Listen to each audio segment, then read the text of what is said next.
Bismillahirrahmanirrahim. وَإِذْ قَالَ لُقْمَانُ لِابْنِهِ وَهُوَ يَعِظُهُ يَا بُنَيَّ لَا تُشْرِكْ بِاللَّهِ إِنَّ الشِّرْكَ لَظُلْمٌ عَظِيمٌ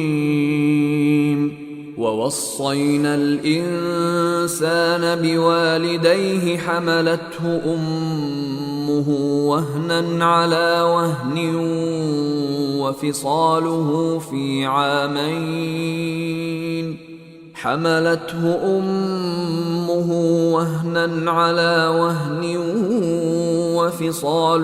في عامين أن اشكر لي ولوالديك إلي المصير.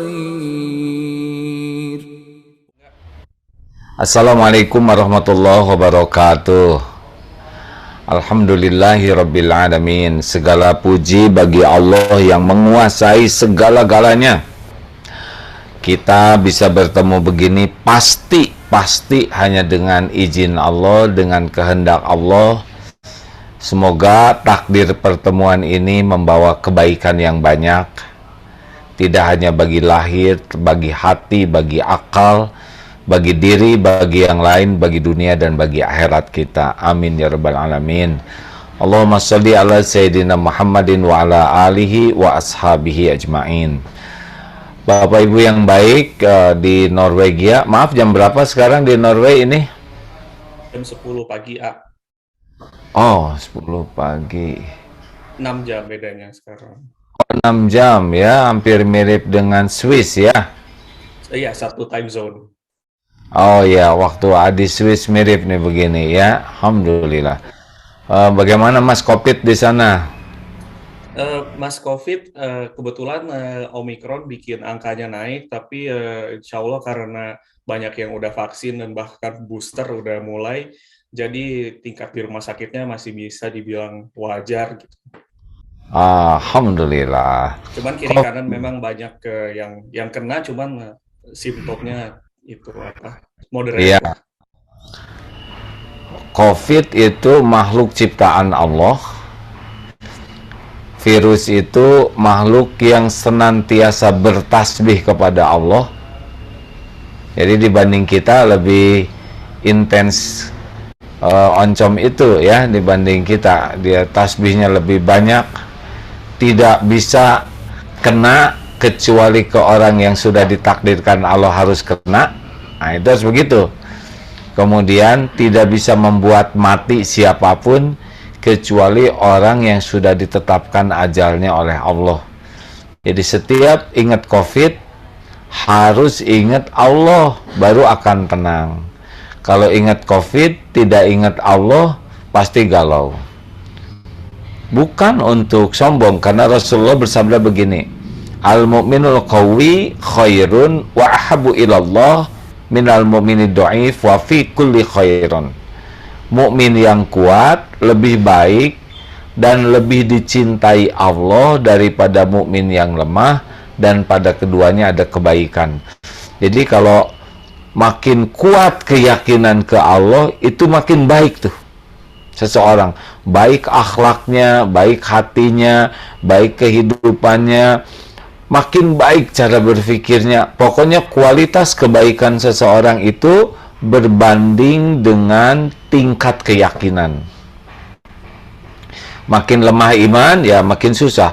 Dan makin dicintai Allah. Kenapa? Karena orang yang yakin kepada Allah itu lebih mudah untuk mengamalkan amalan-amalan yang berkualitas. Contoh ikhlas ya, orang yang yakin ke Allah, dia udah nggak jaim di depan orang, pengen dipuji, pengen dikagumi, karena dia tahu Allah maha melihat, Allah maha dekat, Allah maha menyaksikan, dan Allah maha membalas setiap perbuatan. Makin yakin seperti itu, dia sudah tidak lagi overacting, tidak sibuk dengan casing, ingin dipuji, ingin dikagumi, ingin dihormati, sudah tidak ada. Dunia casing itu dunia yang karena belum yakin ke Allah. Makin yakin ke Allah, makin syukur. Karena dia tahu semua nikmat ini milik Allah, dari Allah, dibagikan oleh Allah, dan Allah melihat kita menggunakan nikmat ini seperti apa.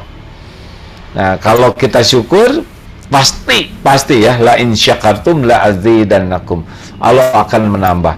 Jadi orang-orang yang yakin ke Allah tuh udah enggak risau dengan janji jaminan Allah, rezeki dan sebagainya, karunia Allah bentuk apapun akan ditambah kalau kitanya bersyukur. Makanya hidupnya tuh syukur, makin yakin itu makin syukur.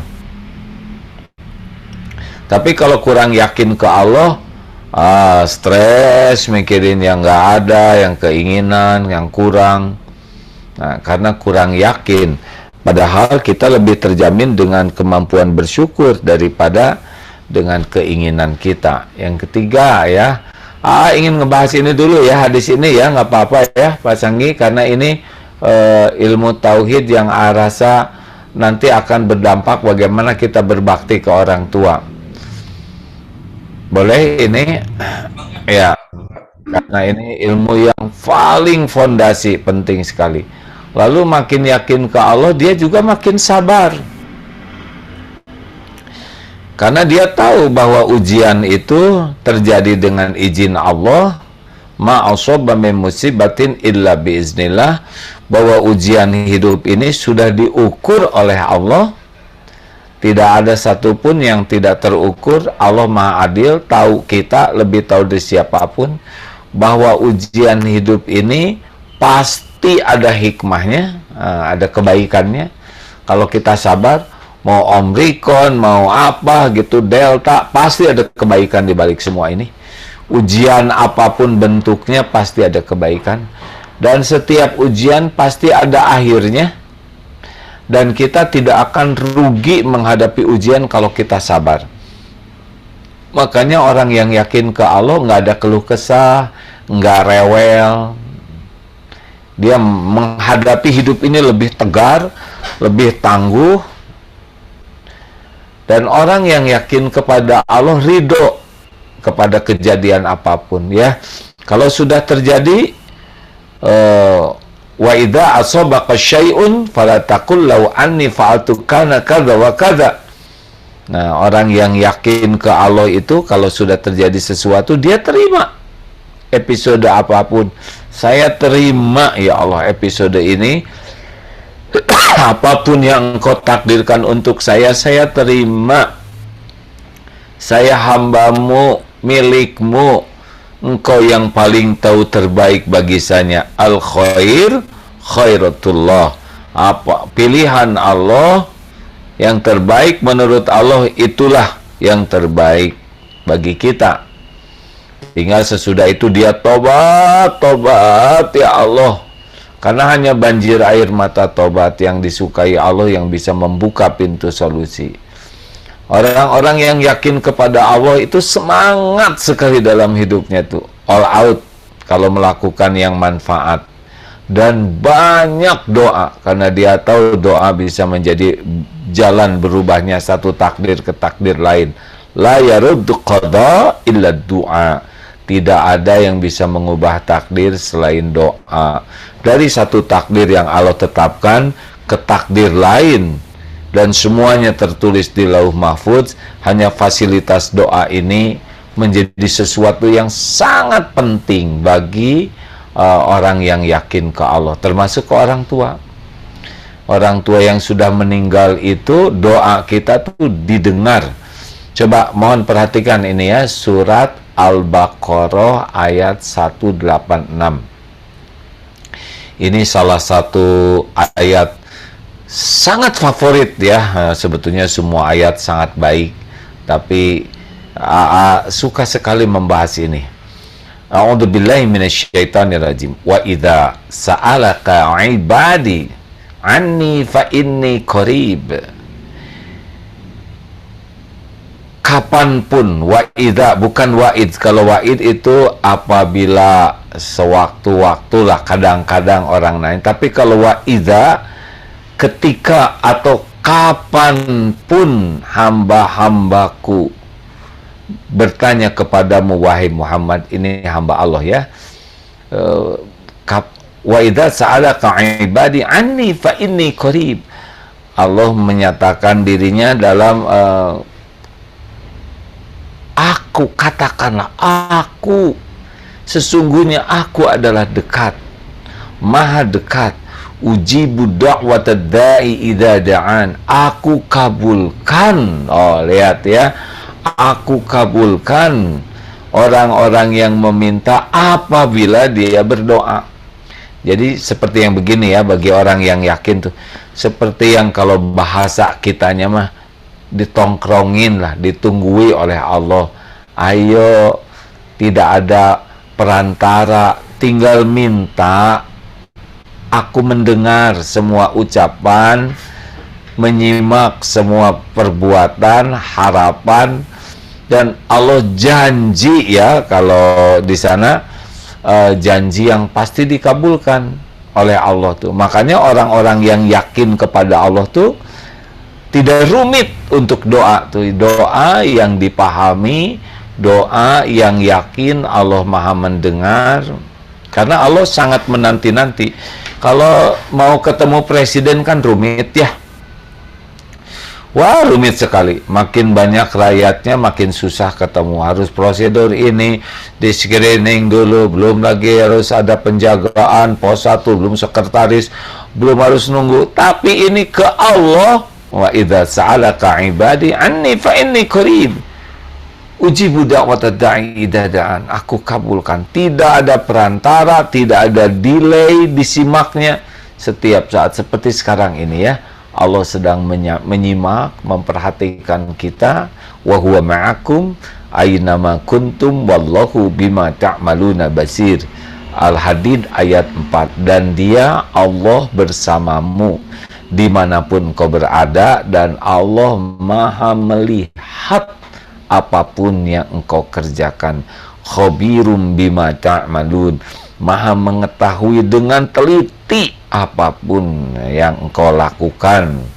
Nah, jadi tidak rumit. Makin yakin ke Allah tuh makin banyak doa, dan doa tentu dikabulkan oleh Allah. Syarat-syaratnya dipenuhi, doa dikabulkan ya. Doa itu bisa seperti yang kita minta, atau diganti oleh Allah yang setara dengan penggugur dosa kita, atau ditunda nanti ya pengabulannya di akhirat. Tapi Allah pasti mengabulkan dengan bentuk, waktu, cara yang Allah kehendaki. Tidak harus selalu sesuai dengan keinginan kita, tapi pasti tidak dikecewakan.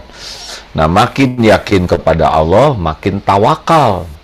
Orang yang tawakal itu rukunnya 2, sempurna ikhtiarnya dan sempurna doanya ya. Jadi jangan mengatakan wah ikhtiar dulu baru tawakal. Sebetulnya ikhtiar itu bagian dari ketawakalan. Nah, demikian pula bagi orang tua kita yang sudah wafat. Allah menyaksikan ya, sebaik-baik bakti kita ke orang tua adalah kitanya menjadi anak yang soleh. Karena makin kita soleh, doa kita makin diijabah, makin bermakna bagi keadaan kubur orang tua kita. Makin banyak berdoa, Allah pasti mendengar setiap doa. Allah lapangkan dari yang sempit, Allah hilangkan dari kegelapan yang mencekam, Allah lapangkan dari keadaan yang berat di kubur, di alam barzah. Karena Allah tahu persis hambanya yang memperbaiki diri dan tobat, banyak doa. Rabbighfirli wali walidayya warhamhuma kama rabbayani shaghira. Ya Allah, ampuni saya, rabbighfirli wali walidayya, dan orang tua ya Allah, warhamhuma, sayangi keduanya sebagaimana keduanya menyayangi sewaktu kecil. Ini doa kalau pakai hati didengar oleh Allah, dan sampai orang tua kita bisa diampuni dosanya, ditambah pahalanya, dikabulkan apa yang kita minta, berkah dari anak yang soleh yang mendoakan orang tua. Jadi kalau orang tua meninggal, kita harus meningkatkan tingkat kesolehan kita, ya, sebagai salah satu jalan doa kita bisa terkabul. Nah, makanya Bapak Ibu dalam hidup ini jangan sibuk ingin meningkatkan penghasilan saja, jangan sibuk ingin meningkatkan aset, tapi yang paling penting bagaimana meningkatkan keyakinan. Dan hebatnya kalau makin yakin ke Allah, rem jalan. Kita jadi susah berbuat maksiat karena Allah tahu, ya. Contoh yang tadi Al-Hadid ayat 4, wa huwa ma'akum ainama kuntum, dan dia bersamamu dimanapun engkau berada. Jangan mengatakan Allah ada di mana-mana, tetapi dimanapun kita berada pasti Allah menyaksikan, mengetahui rahmatnya, ilmunya, kekuasaannya menyelimuti kita, karena diri kita pun setiap saat ada dalam pengurusan Allah. Nah, kita nggak bisa ngurus diri sendiri kecuali sangat sedikit. Makanya makin yakin ke Allah, makin tahu bahwa Allah maha melihat dimanapun, tidak ada yang tersembunyi. Kita dihormati orang saat ini bukan karena kita hebat, kita dihormati karena Allah masih menutupi aib, dosa, kejelekan kita, ya kan? Kalau Allah buka, nah seperti yang kita lihat di media-media itu, tertangkap tangan, ini sedang, wah macam-macam. Biasanya orang yang dibuka aibnya oleh Allah, pertama karena dia tidak mau tobat, yang kedua dia terus-menerus. Nah, kalau tidak dibuka ya dimatikan dalam keadaan berbuat maksiat. Biasanya gitu kalau orang tidak mau tobat. Jadi beruntunglah orang-orang yang dibuka oleh Allah, karena berarti diberi kesempatan untuk tobat daripada nanti dimatikannya pas berbuat maksiat. Nah, Bapak Ibu yang baik, jadi kenapa kita berbuat maksiat? Ya karena kurang iman. Makin yakin ke Allah, setiap perkataan didengar oleh Allah, kita jadi hemat perkataan, ya. Tidak ingin kita berkata-kata yang akhirnya jadi bencana kalau Allah tidak suka. Nah, demikian itu prolog tentang ketauhidannya. Sedangkan bakti ke orang tua, walaupun sudah meninggal orang tua, intinya adalah kitanya yang harus meningkatkan kualitas kesolehan kita. Kualitas kesolehan itu dari kualitas keyakinan kepada Allah. Kualitas keyakinan kepada Allah itu tergantung inputnya, ilmunya. Maka orang yang mau berbakti ke orang tua harus belajar agama, ya, belajar agama. Wah, agama Islam itu luas, ya. Belajar yang paling utama adalah mengenal Allah, karena kalau tidak mengenal Allah, kita tidak akan bisa doa dengan yakin, kita menyolehkan diri dengan signifikan. Kita tidak tahu apa yang harus kita lakukan kalau kita kurang yakin. Makin yakin ke Allah, kita tidak akan bersandar kepada selain Allah. Tapi kalau kurang yakin ke Allah, kita bersandar ke orang, ke tabungan, ke gaji, ke jaminan, nanti hatinya bersandar ke selain Allah. Makanya salah satu bakti terpenting ke orang tua dari seorang anak adalah belajar agama. Jika Allah menghendaki kebaikan, yuridillahu bihi khairan, kepadanya yufaqihu fiddin, Allah pahamkan agama. Siapapun yang mau berbakti kepada orang tua, maka kuncinya harus belajar ilmu agama lebih intensif, lebih belajar lagi tentang mengenal Allah, mengenal apa yang Allah sukai, yang Allah perintahkan, dan mengenal apa yang tidak disukai oleh Allah. Ini prinsip penting, ya. Tidak cukup kita ngundang orang suruh yasinan. Nah, Allah tahu dia sendiri nggak pernah belajar Quran, dan jadi bukan seperti itu, ya, di dalam upaya mendekat ke Allah. Walaupun itu ya mungkin ada sedikit manfaatnya kalau ikhlas, tapi kalau kurang ikhlas lewat, ya. Jadi tolong yang mau berbakti ke orang tua harus lebih intensif belajar agama, belajar ilmu tauhid, belajar ilmu syariat, supaya kita tahu apa yang harus kita lakukan, niat dan caranya. Nah, yang kedua, harus riadoh namanya ya. Kalau kita tidak pernah meriadohkan, karena ilmu sering kita lihat di YouTube di mana-mana, tapi riadoh, melatih diri ilmu itu kita amalkan. Nah ini yang agak ngejomplang antara pertambahan ilmu dengan perubahan kita tuh kadang tidak signifikan. Kenapa? Karena ya kita belum bertekad kuat ingin bisa menjadi orang yang dekat dengan Allah dengan mengamalkan ilmu. Seperti pertemuan ini kan takdir Allah nih. Siapa yang dikehendaki Allah dapat ilmu sekarang ini, dia akan gabung di sini. Nah, ilmu ini nanti akan jadi amanah. Nah, siapa yang serius mengamalkan ilmu, nanti Allah akan tambah lagi keyakinannya. Makanya kalau udah dapat ilmu, walaupun mungkin tidak 100% ilmu yang kita dapatkan bisa kita amalkan, tapi adalah target, oh saya akan melakukan perubahan ini, oh saya targetkan mau belajar, saya bingung sekarang banyak kiai, banyak ustadz di YouTube, yang mana yang asli, tinggal lapor saja ke Allah ya. Ingat Al-Baqarah 186 itu, ya Allah saya ingin belajar ilmu agar saya dapat mengenalmu, pakai bahasa Indonesia saja, kalau nggak bisa pakai bahasa Norwegia ya, Rabbi zidni ilma warzuqni fahma, bisa. Allahumma ftah lana hikmataka wansur alaina rahmataka, bisa. Tapi kalau belum ngerti, ya Allah saya ingin belajar, saya ingin mengenalmu, saya ingin yakin padamu ya Allah.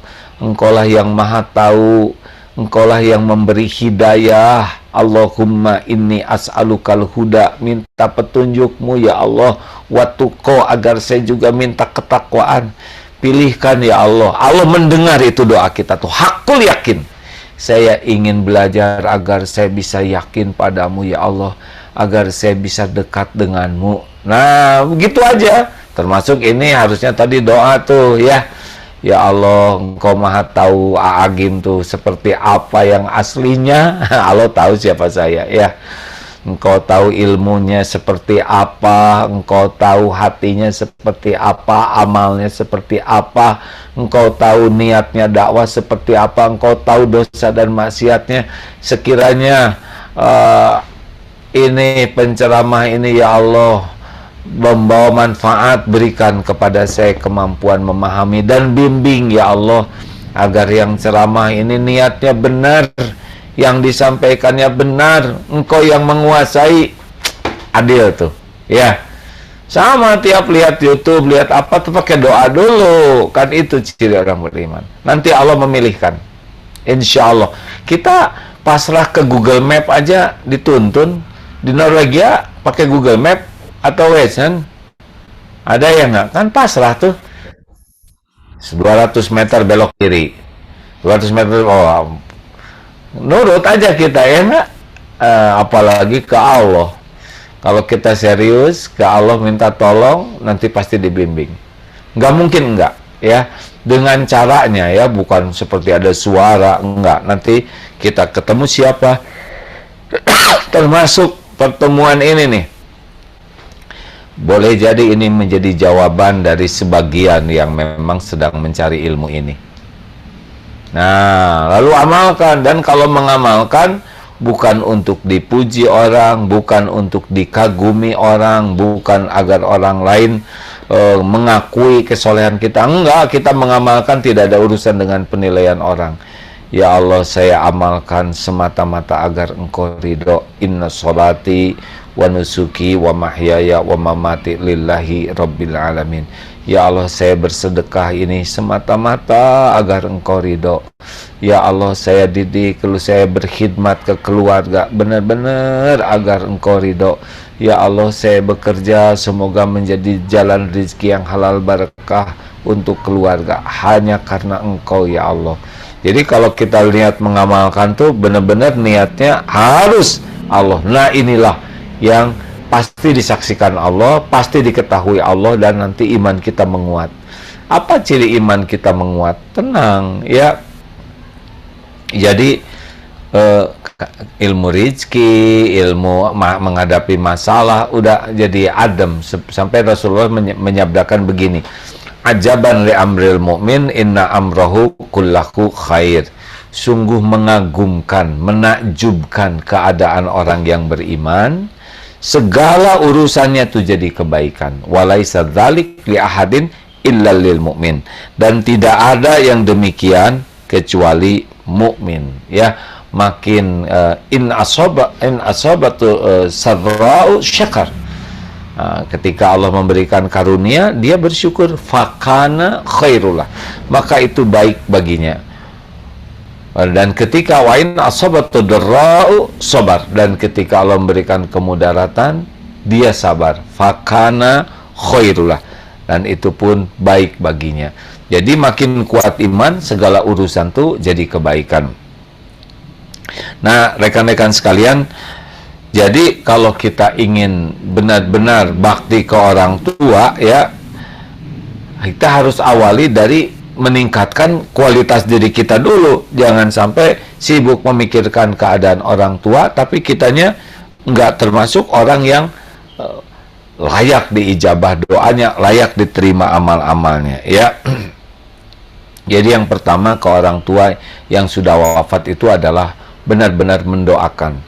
Doa dengan baik, doa dengan yakin Allah Maha mendengar, doa dengan tulus, ya, itu sudah Allah pasti dengarlah, dan itu diijabah. Orang tua tuh akan dapat banyak sekali. Pernah ada seorang ustadz yang mengatakan, wah, kalau mendoakan ampunan ke orang tua 5 kali masih belum termasuk anak soleh. Loh, kenapa? Masih ada yang nyebut durhaka. Loh, kenapa? Coba doa ke orang tua, rabbik firli wali walidayya warhamhuma kama rabbayani shaghira. Capek enggak? Ulangi sampai 5 kali. Capek enggak? Tidak. Berkeringat tidak? Tidak. Lelah tidak. Orang tua habis-habisan ngurus kita, ya enggak? Capek lahir batin. Lah kita rabbik firli wali walidayya warhamhuma aja sekali juga enggak pakai hati. Sampai disebut durhaka itu anak, ada yang nyebut gitu, ya. Enggak tahu bagaimana keadaan orang tua dikubur, menanti-nanti setiap saat doa anak. Sibuk segala urusan. Orang tua dikubur, kesibukannya, penantiannya adalah menanti doa kita. Makanya habis sholat tuh harus ingat orang tua, rabbik firli wali walidayya warhamhuma kama rabbayani shaghira. Lihat ada nenek-nenek yang lain, ingat ke orang tua kita, doakan lagi. Lihat ada ibu-ibu mangku bayi, ingat kita waktu bayi, doakan lagi untuk orang tua, ya. Lihat ada seorang ayah yang membanting tulang, aduh ayah saya juga, doakan lagi. Gak apa-apa, lebih banyak doa, kita juga diampuni oleh Allah, orang tua juga merasakan manfaatnya. Ini serius nih, yang jarang mendoakan orang tua, itu mah berat lah, orang nggak tahu diri. Dan 2 adalah kalau kita berbakti ke orang tua, ini semuanya ada hadisnya, ya. Berkunjung atau menyambung silaturahim dengan teman-teman, keluarga orang tua. Itu menjadi bagian. Sekarang bisa pakai WA, apalagi kalau masih ada kerabat orang tua, ya, adiknya, kakaknya, kita punya rezeki, ayo bagi, sampaikan silaturahim, karena itu akan benar-benar menjadi amalan yang disukai oleh Allah kalau kita memuliakan, bersilaturahim, menyambung silaturahim dengan teman-teman orang tua atau sanak saudara dari orang tua kita. Ayo kalau punya uang, didata tuh adik, bapak, kakaknya bapak atau ibu, ya ada berapa dalam kesulitan tidak, itu tolong. Apalagi kalau sebelum meninggal orang tua punya kebiasaan ngebantu keluarganya, teruskan, jangan ragu-ragu. Yang ketiga adalah bersedekah atas nama orang tua kita. Ini semua amalan ini ada dalilnya, ya. Jadi kita bersedekah. Kalau Syekh Ali itu selalu mengatakan, ya sudah atas nama orang tua, kita juga dapat pahalanya. Jadi jangan wakaf atas nama diri kita, mending wakaf atas nama orang tua. Insya Allah orang tua dapat pahala, kita juga dapat pahala. Sampai gitu, sampailah. Allah yang akan mengatur sedemikian rupa sehingga nanti misalkan kita wakaf tanah atau wakaf Al-Quran atau wakaf apa kebaikan, sepanjang itu dipakai orang tua dapat pahala, kita dapat pahala. Ini serius hadirin sekalian, memang begitu. Jadi bakti kita nanti mungkin orang tua di akhirat juga kaget, aduh ya Allah ini kok pahala begini banyak ya. Ini kita wakaf tanah wakaf, kita wakaf Quran, kita wakaf apa yang manfaat, mengalir terus selama dipakai, ngalir. Kita kebagian, orang tua kebagian, kita juga kebagian. Lalu apalagi yang bisa kita lakukan? Nah, kebiasaan-kebiasaan baik orang tua, misalkan orang tua tiap hari Jumat suka bersedekah ke masjid, misalkan ya, menjamu, udah teruskan aja hal-hal yang baik dari orang tua ini karena akan membawa kebaikan. Tapi kalau orang tua punya utang, juga mertua punya utang, bayar. Niat membayarkan hutang orang tua berapapun besarnya, kalau Allah dapati kita berniat melunasi hutang orang tua, maka nanti Allah yang maha tahu dan menguasai segala pintu rezeki akan ngasih jalan. Serius nih hadirin ya, harus tahu utang orang tua, juga mertua kalau tahu bayarin ya. Jangan takut miskin. Semua rezeki itu Allah yang menggenggam dan Allah yang membagikan. Tapi walaupun utangnya sedikit, kalau anaknya nggak mau bayar, nggak ada niat bayar, itu jadi utang terus. Rasulullah pernah mau menyolatkan seorang jenazah, lalu ditanya, ini punya utang tidak? Yang ditanya tuh utang loh. Punya hutang tidak? Bukan sholat tidak? Enggak, punya utang. Oh iya ya Rasul, oh kalau gitu silakan sholatkan. Ini cara Rasul ngedidik sahabat-sahabatnya. Wah, para sahabatnya langsung, wah Rasul nggak mau nyolot, ayo patungan. Akhirnya dilunasi dan disolatkan oleh Rasul. Sebetulnya Rasul bisa bayarkan itu, tapi ini menjadi pelajaran betapa Rasulullah nggak mau menyolatkan orang yang punya hutang, dan betapa para sahabat itu berlomba-lomba untuk melunasi hutang supaya selamat. Nah, kita sebagai anak, sebagai mantu, harus sangat serius ini ya, untuk melunasi hutang-hutang ini. Oh, tadi ada yang kelewat, termasuk hutang haji. Misalkan orang tua kita keburu meninggal dan sudah niat haji, nah kita usahakan berhaji dulu. Kalau kita sudah haji, nanti kita bisa membadalkan orang tua. Kita niat haji untuk menghajikan orang tua, insya Allah bisa ya. Nah, setiap kali kita berbuat kebaikan, sesungguhnya orang tua akan menjadi senang. Kalau kebaikan kita dengan ikhlas, Allah mudah untuk menyampaikan kebahagiaan kepada orang tua. Juga ada hal yang menarik, yaitu ilmu-ilmu yang manfaat dari orang tua kita sebarkan. Karena setiap ilmu yang kita pahami, kita sebarkan, akan ngalir juga pahalanya kepada orang tua yang mengajari kebaikan kepada kita. Jangan coreng aib orang tua kita dengan perbuatan yang durhaka, perbuatan maksiat. Karena kalau kita berbuat buruk, nanti nama orang tua kita bisa ke bawah-bawah. Nauzubillah. Ini anaknya si fulan berbuat ini, korupsi. Waduh, orang tua menderita, ya kan? Keluarga menderita, termasuk kalau sudah meninggal bisa jadi keburukan yang kita lakukan menambah penderitaan. Nauzubillah. Nah, kurang lebih seperti itulah ya. Kita buka forum dialog, silakan. Saya sudah mencatat nih, ada beberapa pertanyaan yang japri, tapi ada satu yang mungkin belum disentuh, bagaimana untuk memuliakan orang tua saat ketika dia masih ada di dunia. Mungkin itu bisa dibahas. Oh, tentu kalau ada di dunia mah udah gerbang surga itu, malah udah. Orang tua kita nggak ada yang sempurna, kelebihannya kita syukuri jadi kebaikan, ada kekurangannya, ada yang cepat marah, bahkan ada yang orang tuanya belum mengenal agama dengan baik. Kita harus jadi orang yang berada di barisan paling depan agar orang tua kita bisa diampuni Allah, agar orang tua kita disayangi Allah. Udah jangan berkata, jangan, udahlah. Jangan suka hitung-hitungan ke orang tua.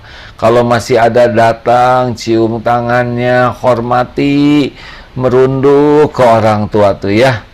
Allah melihat dan lakukan semua ini itu benar-benar niat mencari keridhaan Allah.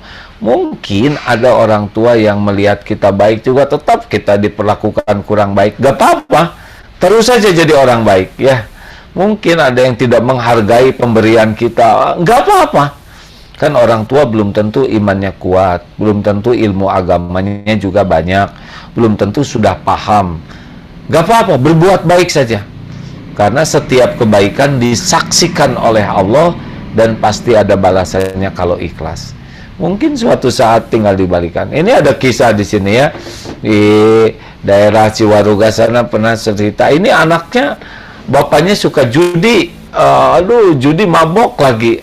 Tapi anaknya tuh dapat hidayah dari Allah. Mungkin doa neneknya ya, karena ibunya juga ikut-ikutan judi ya.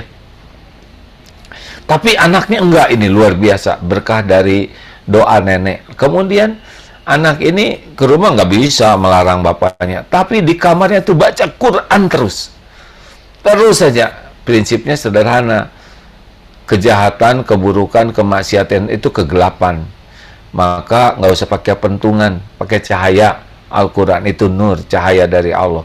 Maka dia baca Quran, asalnya jengkel tuh si bapak tuh ya, tapi lambat laun jadi malu, berhenti akibatnya ya, berhenti maboknya, berhenti judinya. Dan anak ini tidak mengenal lelah. Apa katanya? Ya kalau setan aja tidak kenal lelah menjerumuskan bapak saya, masa saya anaknya harus lelah? Ya enggak? Setan itu siapa? Dia tidak punya kepentingan dengan bapak saya kecuali mencelakakan. Saya anak kandungnya. Dia tidak pernah lelah, saya akan lebih tidak lelah lagi. Oh, jadi dia ngadu aja di ruang tengah judi, di kamar ngaji. Dengan izin Allah diberhentikan tuh. Tobat bapaknya juga. Ya, banyak caranya Allah membuat tobat ya. Ayo berbagi rezeki, nggak usah hitung-hitungan, berbagi kata-kata, minimal kata-kata yang enak, raut muka yang baik, minimal sekali, jangan nyusahin ya. Ayo, banyak menyapa, banyak doa mah udah pasti ya. Silakan. Pertanyaan selanjutnya. Ini ada yang direct message ke saya. Assalamualaikum warahmatullahi wabarakatuh. Akhir-akhir ini saya sering memimpikan kedua orang tua saya yang sudah meninggal. Apakah ada maknanya? Ini rekan kami yang ya mungkin supaya kita lebih meningkatkan lagi doanya ya. Itu pasti kita mimpi dengan izin Allah ya, tidak ada yang kebetulan. Mungkin Allah menginginkan kita lebih banyak ingat ke orang tua, lebih banyak mendoakan, lebih banyak sedekah, lebih banyak tobat kitanya ya. Tidak ada yang kebetulan. Mimpi orang tua pasti terjadi dengan izin Allah ya. Apa isyaratnya ya? Menurut saya sih supaya kita lebih berbakti saja ya. Tuh ada izin bertanya, orang tuanya udah cerai bagaimana? Maksudnya ortu laki-laki masih ada tapi sudah bercerai, bagaimana cara memuliakannya? Ya qadarullah ya, kalau udah terjadi perceraian itu udah qadarnya. Tetap saja kita harus muliakan. Kita tidak usah terus mengungkit-ngungkit, membahas tentang udah qadarnya begitu. Kan kalau sudah terjadi qadarullah wa ma syaa fa'al. Ini sudah takdir Allah dan Allah berbuat apa yang dikehendakinya. Bukankah perceraian itu dibenci oleh Allah? Itu hadis dhaif. Kalau itu membuat keburukan, jangan. Tapi ada kalanya barang itu menjadi repot, ya kan? Ada kalanya dengan berpisah dua-duanya bisa jadi soleha, lebih dekat dengan Allah. Beda-beda tiap keluarga, tiap rumah tangga tuh unik ya. Harus diperjuangkan untuk bisa bersama, tetapi ada surat At-Talaq juga. Itu merupakan jalan keluar bagi yang bisa lebih dekat ke Allah dua-duanya. Nah, dengan cara itu. Nah, bagaimana sebagai anak? Sudah jangan ikut campur dengan permasalahannya. Sebagai anak, berbakti aja kepada keduanya. Ya, bagaimana kalau itu sudah menikah lagi? Udah jadi orang tua. Emang udah begitu qadarnya. episode yang harus kita jalaninya, ujian hidupnya. Muliakan aja pada keduanya. Tugas anak itu adalah berbakti, ya. Begitu, ya. Tiap orang ada coupling takdir masing-masing, tiap perjalanan hidup ada episode yang berbeda, dan segala sesuatu ada hikmahnya. Mangga, jika ada yang mau bertanya lagi, silakan. Izin minum boleh ya? Sambil minum. Musim apa di sana? Musim dingin kah? Ya, ini sekarang baru setelah tahun baru, jadi masih masuk winter, suhu sekitar -5 sampai 10 derajat lah kira-kira. Masya Allah. Di Lembang aja, di tempat Eko Pesantren 2, 13 derajat aja udah ngekeru-keruan. Selimutnya udah pakai listrik, udah makan celana 2 lapis ya. Tapi dulu pernah di Jerman -10.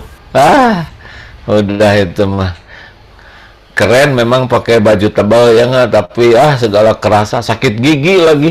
Masya Allah, alhamdulillah, qadarullah ya. Ini ada pertanyaan tapi masih typing.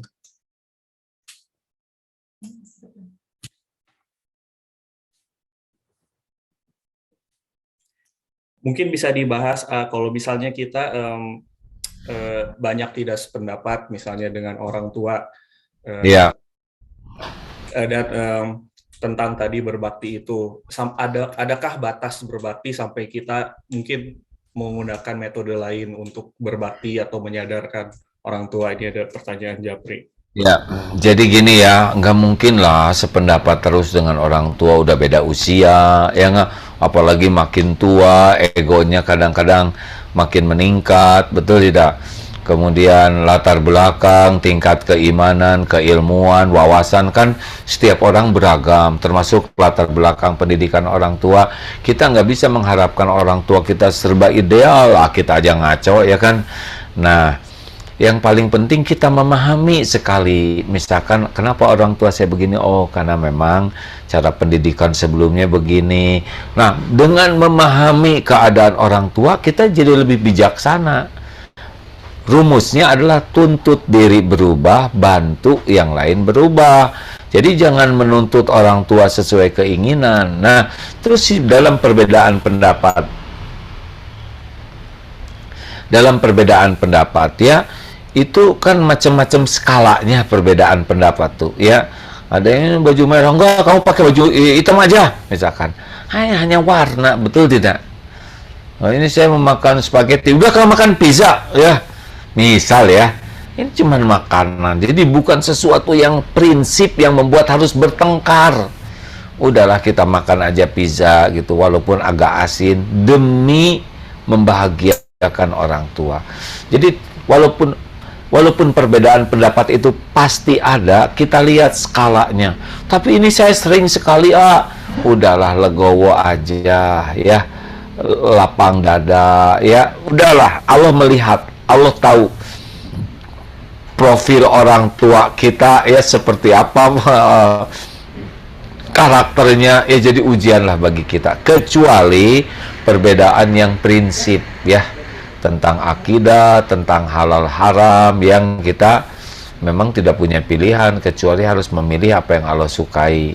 Tapi tetap harus berbuat baik bicaranya, karena Nabi Musa dan Nabi Harun juga ketika ketemu Fir'aun tetap kaulan layinan, perkataan yang lemah lembut.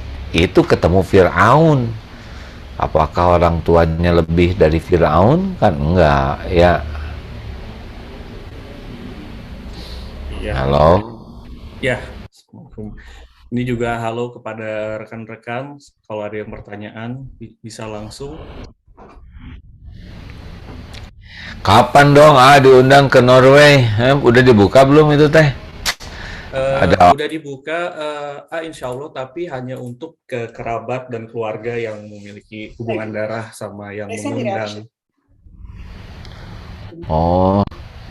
Jadi insya Allah nih orang tua saya juga udah di-invite untuk datang setelah mungkin beberapa rekan-rekan kita juga di staf Anger ini sudah hampir 2 tahun tidak bertemu langsung dengan orang tuanya. Ini ada pertanyaan dari hubungan dengan AA, darahnya AB ya. Mungkin sama dong sama saya. bisa di-invite dong. Mangga Ambu sama apa? Assalamualaikum, AA. Ini ada pertanyaan titipan. Silakan. Bagaimana sikap istri ketika ibunya minta anaknya menginap di rumah dengan jangka waktu yang lama, sedangkan suami keberatan akan hal tersebut? Itu kita mesti gimana, A? Terima kasih, A. Ini ujian agak berat ya. Sebetulnya begini, kalau anak perempuan sudah menikah, maka suami itu menjadi prioritasnya. Beda dengan anak lelaki. Kalau anak lelaki sudah menikah, orang tua tetap menjadi prioritasnya.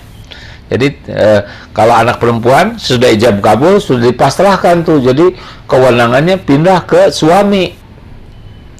Harus izin suami. Nah, kalau situasinya seperti ini, sebaiknya diskusi dengan baik-baik gitu ya. Jernih, dengan tenang, dan cari jalan tengahnya. Misalkan Pak, keberatannya di mana ya, apa, nah, satu sisi ibu saya dengan usia begini, bagaimana jalan tengahnya, tapi tetap nanti yang dipegang adalah suami.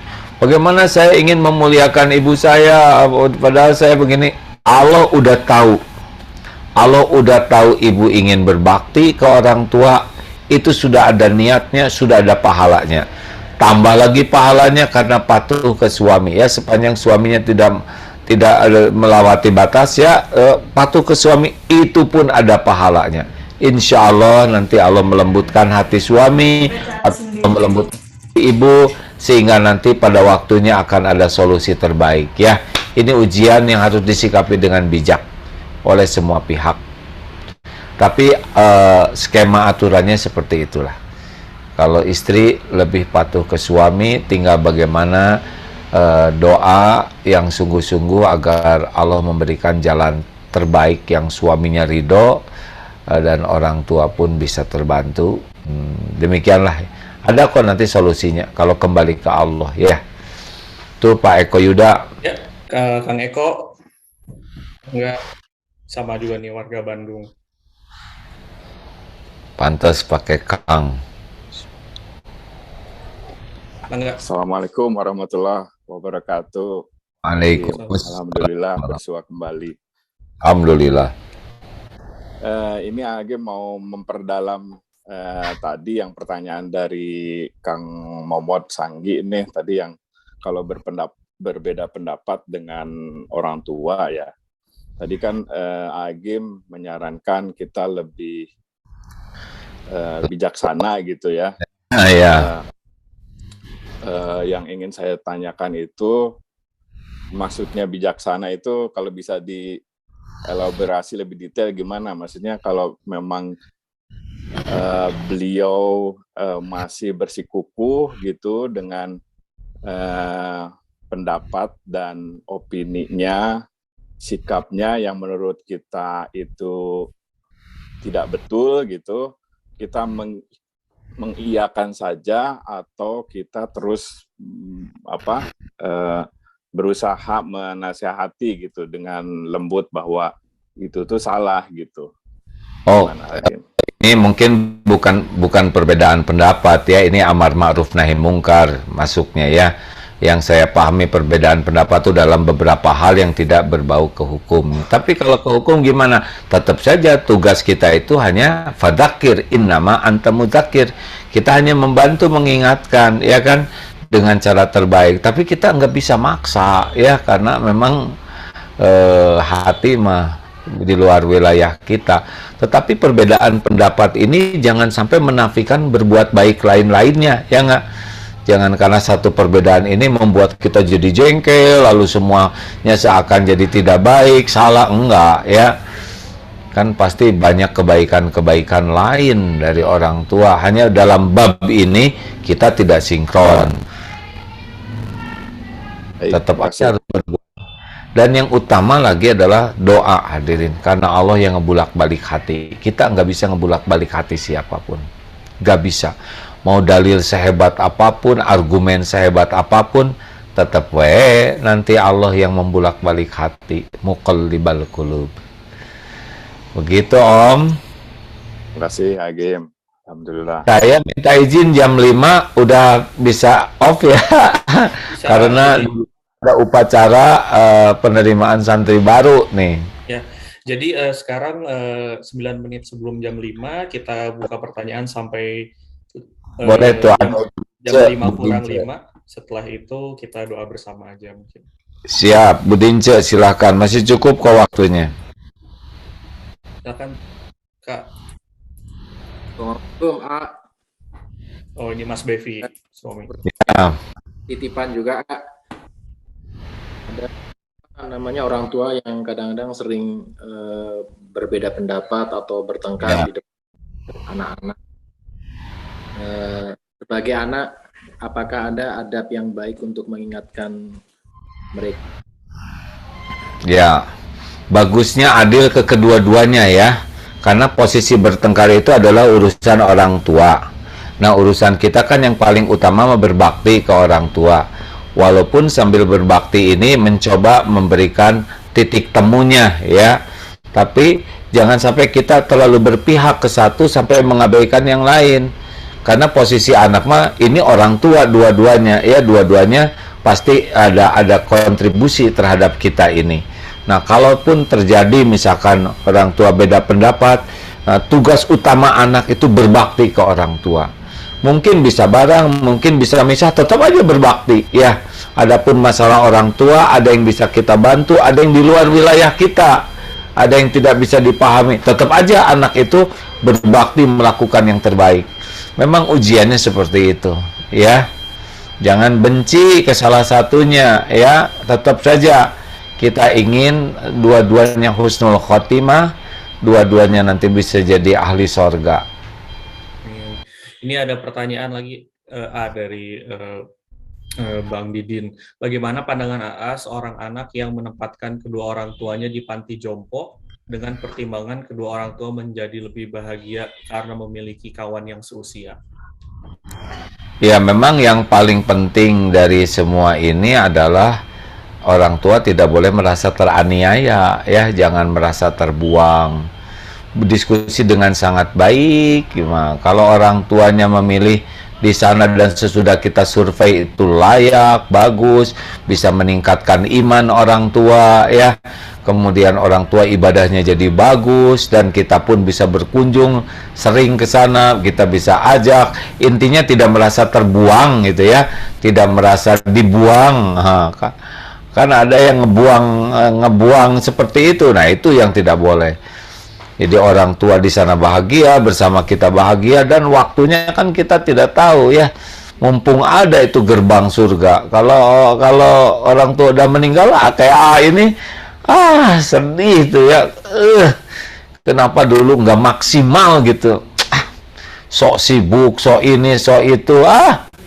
Nyesel aja sekarang mah ya.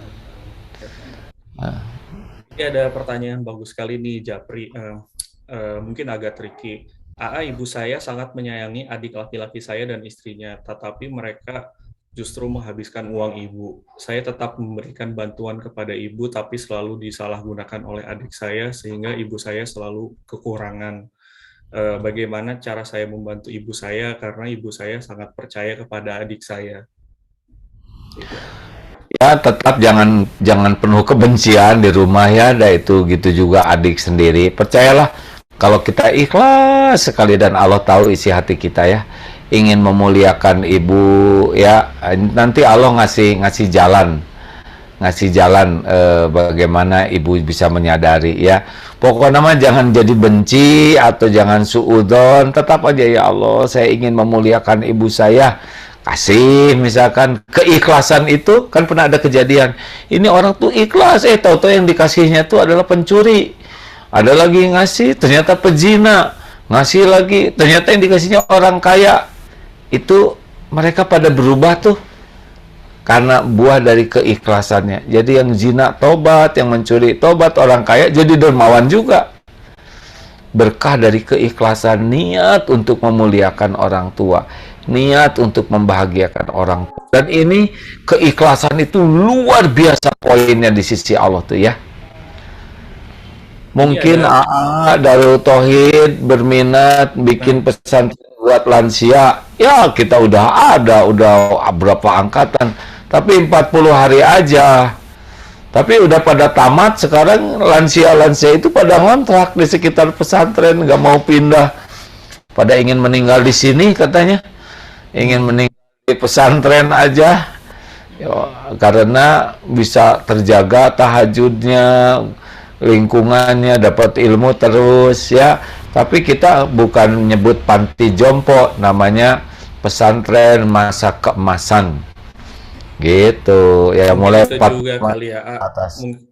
Penamaan panti jompo gitu kan, kalau di luar negeri kan retirement care atau retirement holiday home gitu kan. Di Indonesia panti jompo mungkin konotasinya masih ke tempat pembuangan mungkin. Ompong, kemudian pakai tongkat. Iya. Dari dinas sosial gitu. Memang pesantren betulan ya. Wah, ini aja belajar intensif pada tahap persis aja seperti santrennya disesuaikan dengan usia. Tapi ada yang suka menarik katanya, kalau santri mah kalau lewatnya ketahuan, wah pakai harumnya tuh Gatsby dan sebagainya. Tapi kalau yang lewatnya ini Remason itu berarti masa keemasan. Iya, begitu saya tiap malam pakai juga ya nggak, Tiger Balm anget. Berarti aki-aki saya ya. Terima kasih teman-teman. Waktunya ada 2 menit lagi, mungkin bisa ditutup oleh AA dengan doa khususnya kepada orang tua kita dan anak-anak kita. Allahumma sholli ala Sayyidina Muhammad wa ala alihi wa ashabihi ajma'in. Alhamdulillahi rabbil alamin. Ya Allah, Allahumma gfir lana wali walidina warhamhum kama rabbawna sigara. Duhai Allah yang menyaksikan segala-galanya, ampuni semua perbuatan buruk kami kepada orang tua. Ampuni semua kedurhakaan kami ya Allah. Ampuni semua luka yang ada di hati orang tua karena kami. Ampuni dan sayangi ibu bapak kami ya Allah. Karuniakan hidayah taufikmu agar sisa usianya menjadi ahli taat padamu. Ya Allah, sayangi ibu bapak kami agar saat akhir hayatnya husnul khotimah.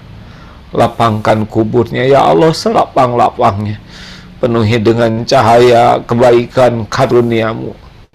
Ringankan hisabnya kelak ya Allah. Dan masukkan jadi ahli surgamu. Wahai yang maha mendengar, jadikan kami jadi anak yang soleh, solehah, yang tahu bakti, tahu balas budi. Ya Allah, Rabbana hablana min azwajina wa dhurriyyatina qurrata a'yun waj'alna lil muttaqina imama. Karuniakan kepada kami rumah tangga yang barokah, yang sakinah, ya Allah. Cukupi dengan rezeki yang halal berkah, lahir batin sehat wal afiyah. Titipkan keturunan yang soleh, solehah. Karuniakan kepada kami semua ya Allah iman yang teguh, amal yang Engkau terima, istiqomah dan husnul khotimah. Berkahi majelis ini ya Allah. Rabbana atina fid dunya hasanah wa fil akhirati hasanah wa qina azabannar. Amin ya rabbal alamin. Terima kasih kawan-kawan semua, mohon maaf ya kalau memang suka ilmu ini, silakan buka aja di medsos Agim ya. Ya, atur nuhun sekali lagi. Pamit ya, pas jam 5 sore Indonesia. Assalamualaikum warahmatullahi wabarakatuh. Waalaikumsalam warahmatullahi wabarakatuh. Nuhun. Nuhun sawang suna. Ya rekan-rekan Indonesia Stavanger dan rekan-rekan di tanah air atau dimanapun, terima kasih telah join dan bergabung di kajian Kamis kali ini. jika ada yang datang di tengah-tengah, tentunya bisa dilihat lagi di YouTube replaynya, dan juga kajian-kajian sebelumnya semuanya ada di YouTube Kamis. Insya Allah akan ada program-program ke depannya dan kami akan menginformasikan. Terima kasih kepada panitia yang udah membuat kajian ini dan mengundang Agim. Mari kita bersama-sama tutup majelis ini dengan Alhamdulillahirabbil alamin. Subhanakallahumma wa bihamdika asyhadu alla ilaha illa anta astaghfiruka wa atubu ilaik. Alhamdulillahirabbil alamin. Jika ada pertanyaan, kritik dan saran bisa langsung dijapri kepada panitia dan juga ke saya pribadi. Sekian saja. Assalamualaikum warahmatullahi wabarakatuh. Ini ada Waalaikumsalam warahmatullahi wabarakatuh. Selamat berakhir pekan rekan-rekan. Stay safe. Nuhun Kang Sanggi. Turun semua.